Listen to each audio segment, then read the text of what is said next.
Dear student, welcome back to our YouTube channel, that is Bio Lecture by Rashid Khan. Today we will start a new topic in the previous chapter, that is organism and population, which is present in the textbook page number 293. In this chapter we starting today a new topic. The topic name is predation. हम आज के इस video में population, organism and population, इस सबक में से हमारा जो लास्ट टॉपिक है जिसका नाम है प्रेडेशन या फिर शिकारखोरी और कॉमेंसलिज्म, इस टॉपिक को आज देखने वाले हैं।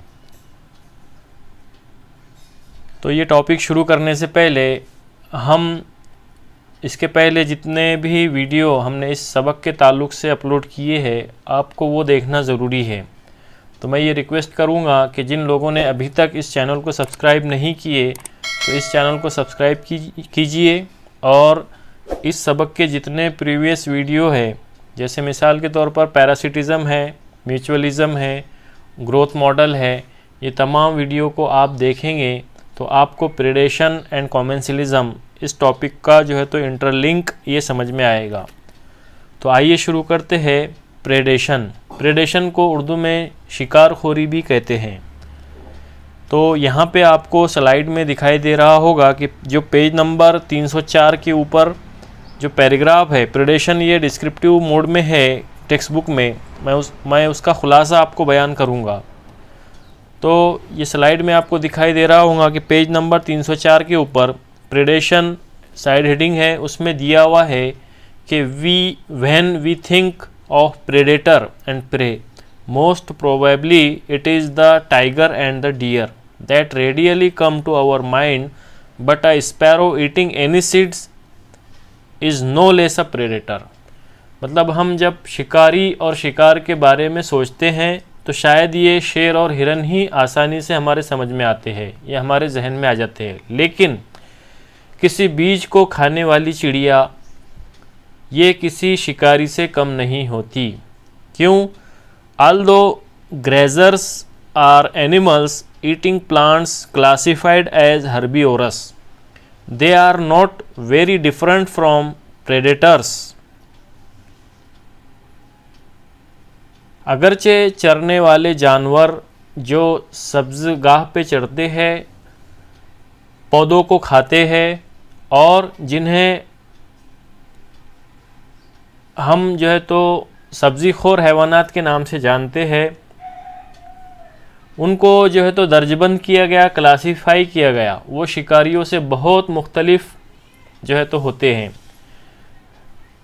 इसमें जो ग्रेजर्स है या फिर जिसको हम बोलते हैं हर्बीवोरस, सब्ज़ी खोर हैवानात, predators play many important roles, they keep prey population under control. शिकार जो है, शिकारी और शिकार ये जो है तो माहौल के अंदर बहुत इम्पॉर्टेंट होते हैं, अहमियत के हामिल होते हैं, क्योंकि वो जो है तो पॉपुलेशन को, आबादी को कंट्रोल में रखते हैं, काबू में रखते हैं। इसी तरह without them prey species would reach very high population densities and cause ecosystem instability. अगर प्रे यहाँ पे मौजूद नहीं रहेंगे, शिकारी यहाँ पे मौजूद नहीं रहेंगे, तो पॉपुलेशन डेंसिटीज़ के अंदर या आबादी की कमियत के अंदर बहुत ज़्यादा इजाफ़ा होगा और वो इजाफ़ा इकोसिस्टम को अनस्टेबल करेगा, जो है तो ये गैर मुतवाज़ुन कर देगा। इसकी एग्ज़ाम्पल दी हुई है बुक में। इन एब्सेंस ऑफ फ्रॉक्स, मेंढक की गैर मौजूदगी में, locust increase in density and destroy large track of agricultural lands. यानी यहाँ पे जो एग्ज़ाम्पल है लोकस्ट की और फ्रॉक की, ये बताया गया है कि जब फ्रॉक ये अब्सेंट रहेंगे इन्वायरमेंट में तो लोकस्ट यहाँ पे इनके आबादी इंक्रीज़ हो जाएंगी और वो आबादी इंक्रीज़ होने के बाद लार्ज अमाउंट जो है तो एग्रीकल्चरल लैंड्स का जो है तो डिस्ट्रॉय करेंगे, ख़त्म करेंगे। Biological control method adopted in agricultural pest control are based on the ability of the predator to regulate the prey population। अब यहाँ पे बायोलॉजिकल मेथड को बहुत सारे तरीकों को इस्तेमाल किया गया जो कंट्रोल करेंगे प्रेडेटर को और रेगुलेट करेंगे प्रे पॉपुलेशन को। अब यहाँ पे predators also help in maintaining species diversity in community. यहाँ पे प्रेडेटर्स के फ़वाइद बताए जा रहे हैं कि प्रेडेटर्स जो है तो ये क्या करेंगे, अनवा की डाइवर्सिटी में और कम्युनिटी की डाइवर्सिटी में जो है तो हेल्प करेंगे, मदद करेंगे by reducing the intensity of competition among competing prey species.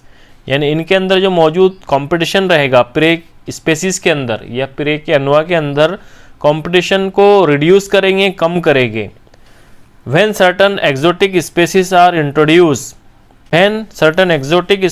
introduced accidentally or intentionally into a new geographical area, जब हम एक नए स्पेसीज को इंट्रोड्यूस करते हैं, दाखिल करते हैं अचानक किसी नए जियोग्राफिकल या जोग्राफियाई हिस्से के अंदर, they become invasive and start spreading rapidly. तो वो स्पेसीज वहाँ पे जो है तो बहुत तेज़ी के साथ ग्रोथ करती है due to absence of natural predator, क्योंकि वहाँ कुदरती तौर पर जो प्रेडेटर रहेंगे, शिकारी रहेंगे, वो क्या रहेंगे, एब्सेंट रहेंगे, मौजूद नहीं रहेंगे। इसकी एग्जांपल है zebra muscles in the intertidal zone of north America. ये जो है तो एक खित्ते का नाम है, एक जोन का नाम है जिसका नाम है intertidal zone of north America. वहाँ पे एक जो प्रेडेटर है वो है जेब्रा मुसेल्स, ये नाम है, वहाँ पर इंट्रोड्यूस किया जाएगा। तो वो क्या होगा, if a predator over exploit its prey then the prey might become extinct and following it. यानी प्रेडेटर वहाँ पे जो है तो एक्सप्लॉइट हो जाएंगे, प्रेडेटर वहाँ के प्रे को एक्सप्लॉइट कर लेंगे, then they prey might become extinct. और वहाँ के जो प्रे है, प्रे जो है तो ये क्या होंगे, ये एक्सटिंक्ट हो जाएंगे, वहाँ से वो है तो कमयाब होंगे, ख़त्म होना शुरू हो गए। फॉर लैक ऑफ फूड, ग़िज़ा की अब्सेंट की वजह से, ग़िज़ा की गैर मौजूदगी की वजह से। This is the reason why predator in nature are prudent. ये जो है तो एक रीज़न है जिसकी वजह से प्रेडेटर ये क्या होते, प्रूडेंट होते हैं।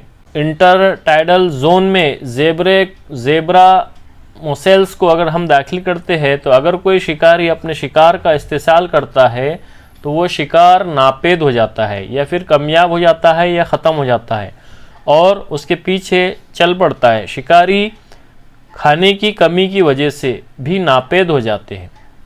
यही वजह है कि फितरत में या कुदरत में शिकारी जो है तो ये क्या होते हैं, प्रूडेंट होते हैं, जिसको हम बोलते हैं एक हकीमाना जो है तो अंदाज रखते हैं। शिकार की जो है तो स्पेसीज या इनकी जो है तो अनवा, ये इनकी पेशनगोई के असर को ख़त्म करने के लिए मुख्तलिफ जो है तो एक्ट तैयार किए हैं। ये एक तरह का इर्तिकाई हथियार। Species have evolve various defences to reduce the impact of predation. It is a kind of evolutionary arm race, better conflict for concealment, faster speed for escape or for the prey, and the predator has to counter these by its own means. Some species of insect and frogs are cryptically colored camouflage to avoid being detected easily. अब यहाँ पे मिसाल के ज़रिए से समझाया गया है कि अगर यहाँ पे और मेंढकों का आसानी से पता चलने के लिए उनका कलरफुल होना ज़रूरी है, चलने से पता चलता है, खुफिया तौर पर रंगीन होते हैं। कीड़ों और मेंढकों के आसानी से पता चलने से बचने के लिए खुफिया तौर पर रंगीन होते हैं। बादशाह तितली इसके जिस्म में मौजूद खुसूसी केमिकल के हामिल शिकारी को इंतहाई परेशान कुन करती है। दिलचस्प बात यह है कि तितली इस कैटरपिलर के मरहले के दौरान किसी जहरीले घास को खाकर केमिकल को हासिलात करती है। तो यहाँ पे बटरफ्लाई या तितली जो है तो अपने अंदर जहरीले मादे को special chemical present in the body ये जो दाखिल करेंगी। कैसे? Butterfly acquire this chemical during its caterpillar stage. तो तितली या फिर बटरफ्लाई जो अपने कैटरपिलर की स्टेज रहेगी, इसकी शुरुआती स्टेज, उसमें क्या करेगी? वो पॉइजनस वीड या जहरीले घास को अपनी ग़िज़ा के तौर पर इस्तेमाल करेगी। For plants herbivores are the predator plants. Plant के लिए हर्बिवोरस क्या हो गए? प्रेडेटर हो गए।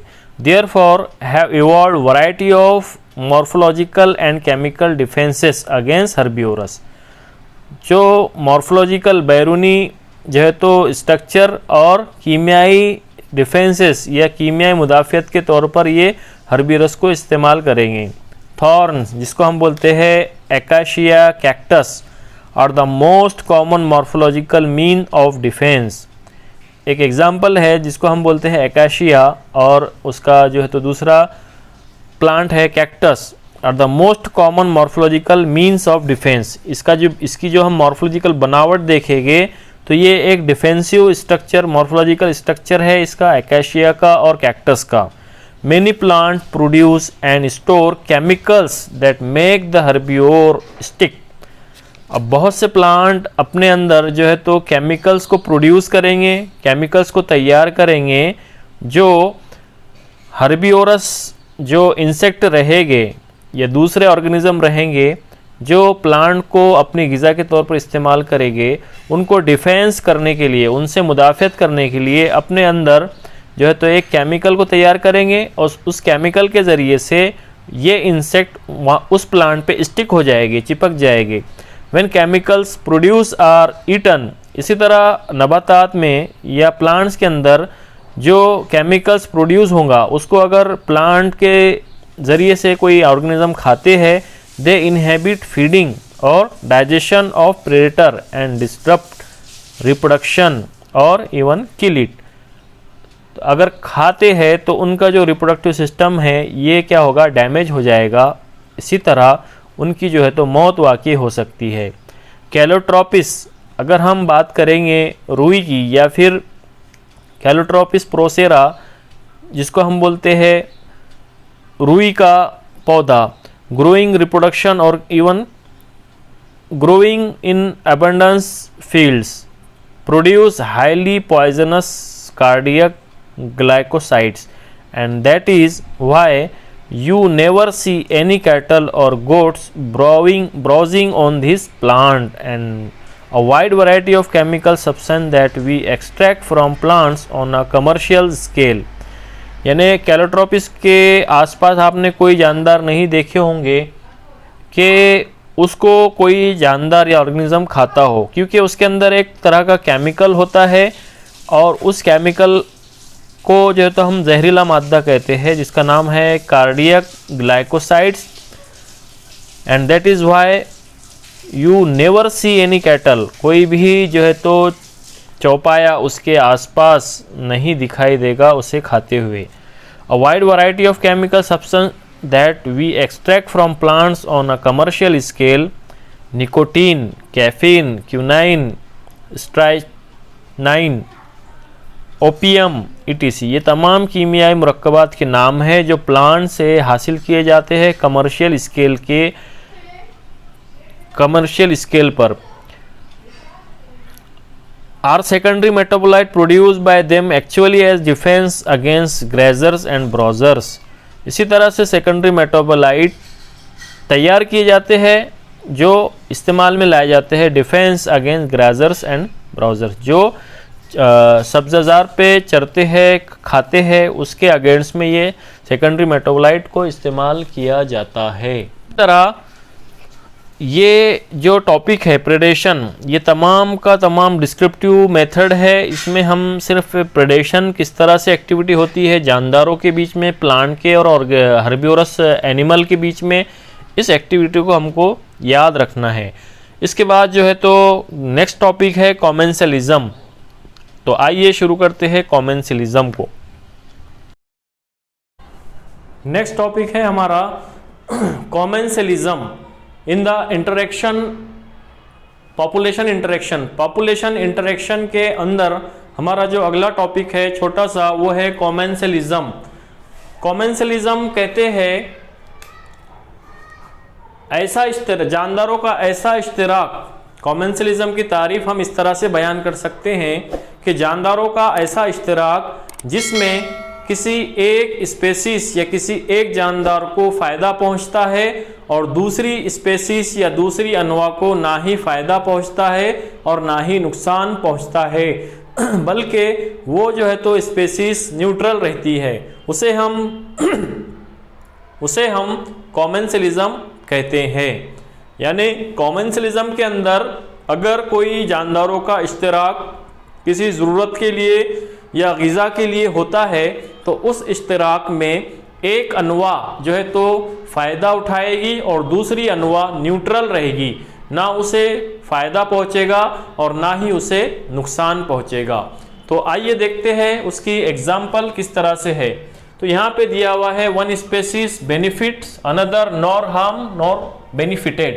ये मैंने जैसे एक्सप्लेन किया कि अनदर स्पेसीज जो रहेंगी दूसरी, वो उसको ना ही नुकसान पहुँचेगा और ना ही फ़ायदा पहुँचेगा। एग्जाम्पल है उसकी orchid plant growing as an epiphyte on branch of mango tree. अब यहाँ पे जो ऑर्किड प्लांट दिया हुआ है वो मैंगो ट्रीज के ऊपर ग्रो पाएगा। मैंगो ट्रीज से जितने भी न्यूट्रिएंट है, जितने भी ग़िज़ाई मादे हैं, उनको वो जज्ब करेगा मैंगो ट्रीज के ब्रांचेस से, जबकि मैंगो ट्रीज से इस के ट्री को कोई भी फ़ायदा इस ऑर्किड प्लांट से या इससे नहीं पहुँचेगा। तो ये हो गया वन साइड बेनिफिटेड, एक ही साइड में जो है तो फ़ायदा पहुँच रहा है, दूसरी साइड न्यूट्रल हो रही है। दूसरी जो एग्जाम्पल है इसके अंदर वो है कैटल की। कैटल जब भी किसी सब्ज़ाजार के ऊपर अपनी जो ग़िज़ा हासिल करते हैं या घास फूस खाते हैं तो उस घास के अंदर या उस हरे सब्ज़ाजार के अंदर बहुत सारे इंसेक्ट छुपे हुए होते हैं, जिनको कैच करना परिंदों के लिए, जो इंसेक्टिवोरस परिंदे हैं, उनके लिए बहुत मुश्किल होता है। तो यहाँ पर कैटल के घूमने की वजह से, कैटल के घास खाने की वजह से उस घास में छुपे हुए इंसेक्ट ऑटोमेटिक बाहर आते हैं और जो बर्ड्स, जो इंसेक्टिवोरस होते हैं, वो कैटल के ऊपर बैठकर उन्हें फ्री में वो इंसेक्ट प्रोवाइड करते हैं। तो यहाँ पर किसी एक स्पेसीज को फ़ायदा पहुँच रहा और दूसरी स्पेसीज यहाँ पे न्यूट्रल हो रही है। जैसे मिसाल के तौर पर अगर कैटल की एग्जांपल लेंगे तो कैटल को इससे किसी भी तरह का फ़ायदा या नुकसान नहीं हो रहा है।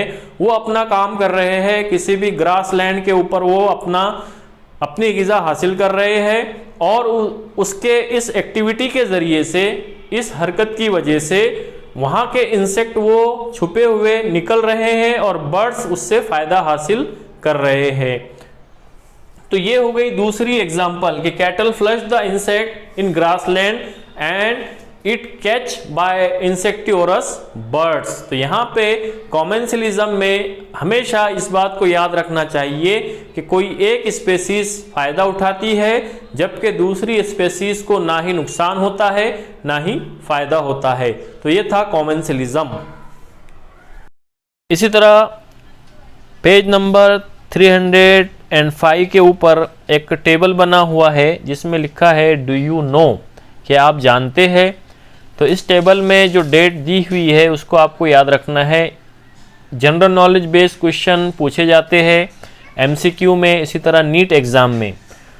तो मैं आपको पढ़ के सुनाता हूँ, स्लाइड में आपको दिखाई दे रहा है। The instrument used to measure the height of forest tree is called hypsometer. जो प्लांट की हाइट को या जंगल में मौजूद दरख्तों के हाइट को जिससे नापा जाता है, जिससे मेजर किया जाता है, उस इंस्ट्रूमेंट को, उस आले को यह तो हम नाम देते हैं हिप्सोमीटर, ये याद रखना है। फिर उसी तरह वर्ल्ड इन्वायरमेंट डे, आलमी माहौलियाती दिन, जो तो ये 5 जून को हर साल मनाया जाता है। इसी तरह वर्ल्ड पॉपुलेशन डे, आलमी यौम आबादी, ये हर साल 11 जुलाई को मनाया जाता है।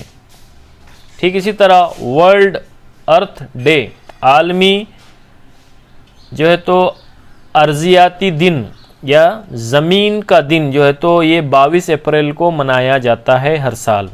इसी तरह वर्ल्ड ओजोन डे, आलमी ओजोन का दिन, ये 16 सितंबर को हर साल मनाया जाता है। तो इस तरह के क्वेश्चन या शॉर्ट आंसर क्वेश्चन में पूछे जाते हैं, खाली जगह में पूछे जाते हैं, नीट एग्ज़ाम में पूछे जाते हैं। तो ये डेट और आले का नाम आपको इस सबक से लेना है, याद रखना है। तो इस तरह से यहाँ पे जो हमारा चैप्टर है ऑर्गेनिज्म एंड पॉपुलेशन, ये कंप्लीट होता है।